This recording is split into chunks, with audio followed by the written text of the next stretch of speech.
നമ്മൾ തിയേറ്ററിൽ പോകുന്നു, സിനിമ കാണുന്നു, വീട്ടിൽ വരുന്നു. ആരാധകർ പലപ്പോഴും ഈ സിനിമയുടെ പിന്നിൽ നടക്കുന്ന കാര്യങ്ങളൊന്നും തന്നെ അറിയാറുമില്ല. എന്നിരുന്നാൽ പോലും ഈ സിനിമാക്കാരുടെയൊക്കെ കാര്യങ്ങൾ അറിയാൻ നമുക്ക് വളരെയധികം കൗതുകവും താല്പര്യമൊക്കെയുമായിരിക്കും. സിനിമാ നിർമ്മാണവുമായി ബന്ധപ്പെട്ട വാദപ്രതിവാദങ്ങൾ ശക്തമാകുന്നതിനിടയിൽ 100 കോടി ക്ലബിന്റെ അനുഭവം പറഞ്ഞുകൊണ്ട് നിർമ്മാതാവ് ടോമിച്ചൻ മുളകുപാടം ഇപ്പോൾ രംഗത്ത് വന്നിരിക്കുന്നു.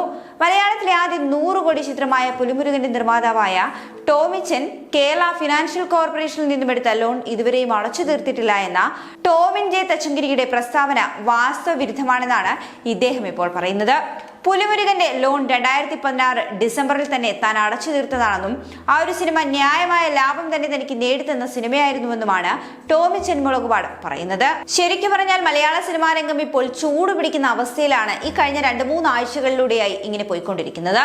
100 കോടി നേടിയെന്ന് പറഞ്ഞ മോഹൻലാൽ ചിത്രം പുലിമുരുകന്റെ നിർമ്മാതാവ് ഇപ്പോഴും പടം പിടിക്കുവാൻ ചിലവാക്കിയ ലോൺ അടച്ചുകൊണ്ടിരിക്കുകയാണെന്നുള്ള വെളിപ്പെടുത്തലും പുറത്തു വന്നിട്ടുണ്ടായിരുന്നു. ജനൻ ടിവിക്ക് നൽകിയ അഭിമുഖത്തിൽ മുൻ IPS ഉദ്യോഗസ്ഥനും സംഗീത സംവിധായകനുമൊക്കെയായ ടോമിൻ ജെ തച്ചങ്കരിയാണ് ഇത്തരത്തിലൊരു വെളിപ്പെടുത്തൽ നടത്തിയത്. എന്താണ് ഈ ഒരു പരാമർശത്തിന്റെ സത്യാവസ്ഥ എന്ന് പറയുകയാണ് ഇപ്പോൾ ചിത്രത്തിന്റെ നിർമ്മാതാവ് ടോമിച്ചൻ മുളകുപാടം. മലയാളത്തിലെ ചില സിനിമകൾ 200 കോടി ക്ലബിലെത്തി, 100 കോടി ക്ലബിലെത്തി എന്നൊക്കെ പറയുന്നത് വെറും നുണയാണെന്നും അതിന്റെ സത്യാവസ്ഥ നോക്കിച്ചെന്നാൽ പല നടന്മാരും പെടുമെന്ന് G. സുരേഷ് കുമാർ ഈ കഴിഞ്ഞ ആഴ്ചകളിൽ പറയുകയുണ്ടായി. ഇങ്ങനെ നിരവധി ആരോപണങ്ങളാണ് താരങ്ങൾക്കെതിരെ അടക്കം വന്നുകൊണ്ടിരുന്നത്. അതുപോലെ തന്നെ ഈ കഴിഞ്ഞ കുറച്ചു നാളുകളായി മലയാള സിനിമയിലെ നിർമ്മാണ ചെലവുകളുമായി ബന്ധപ്പെട്ട ചർച്ചകളും സജീവമാണ്. സിനിമകളുടെ കളക്ഷൻ റിപ്പോർട്ടുകളുടെ ആധികാരികതയും ചോദ്യം ചെയ്യപ്പെടുകയാണ്. അഭിനേതാക്കളുടെ പ്രതിഫലം മുതൽ സിനിമയുടെ ബജറ്റ്, നിർമ്മാതാക്കളുടെ കൈവിട്ടു പോകുന്നത് വരെയുള്ള വിഷയങ്ങളും യഥാർത്ഥ കളക്ഷനും പബ്ലിസിറ്റിക്ക് വേണ്ടി കളക്ഷൻ താരങ്ങൾ കൂട്ടി പറയുന്നതുമൊക്കെ ചർച്ചയായി മാറുന്നുണ്ട്. നിർമ്മാതാക്കൾ തമ്മിലും താരങ്ങൾ തമ്മിലും ഇത്തരത്തിലുള്ള വിഷയങ്ങൾ വന്നതിന് ശേഷം ചില തർക്കങ്ങളൊക്കെ തുടർന്നു വരികയും ചെയ്യുന്നു. പലതരത്തിലുള്ള കാഴ്ചപ്പാടുകളും ഈ ഒരു വിഷയത്തിൽ സോഷ്യൽ മീഡിയയിൽ ചർച്ചയായി മാറുന്നുണ്ട്.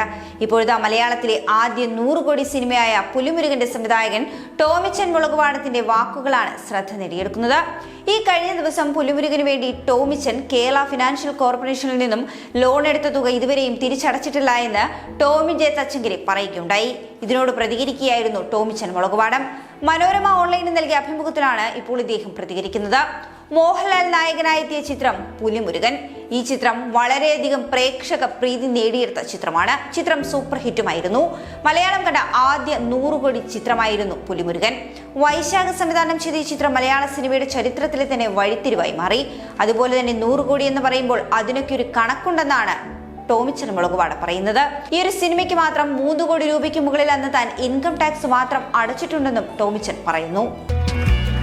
കൂടുതൽ വാർത്തകൾക്കായി B4 Blaze ഫോളോ ചെയ്യൂ, സബ്സ്ക്രൈബ് ചെയ്യൂ.